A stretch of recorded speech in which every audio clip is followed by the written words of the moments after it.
না।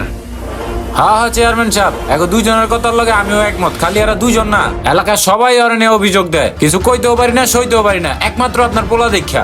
ভাই সবাই আপনার মুখের দিকে তাকায়, কেউ কিছু কয় না, নাইতে কত আগে পুলিশে ধরে লয়ে যেত আপনার পোলারে।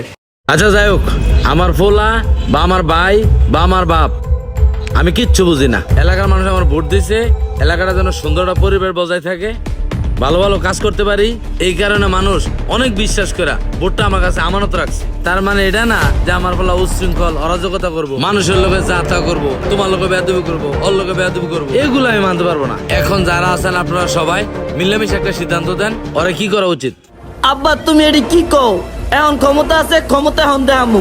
ক্ষমতা যেদিন না থাকবো এদিন দেখাম না। তোর সাহস তো কম না, এই বেয়াদব ও বাচ্চা, মা। তুই মুখে মুখে কথা কস, একটা আস্তা বেয়াদব, তুই সবার সামনে কিভাবে কথা কস? হ্যাঁ, থাক চেয়ারম্যান সাহেব, থাক, বন। চেয়ারম্যান সাহেব বসেন। এবার তো বুঝতে পারছেন আপনার পোলার কর্ম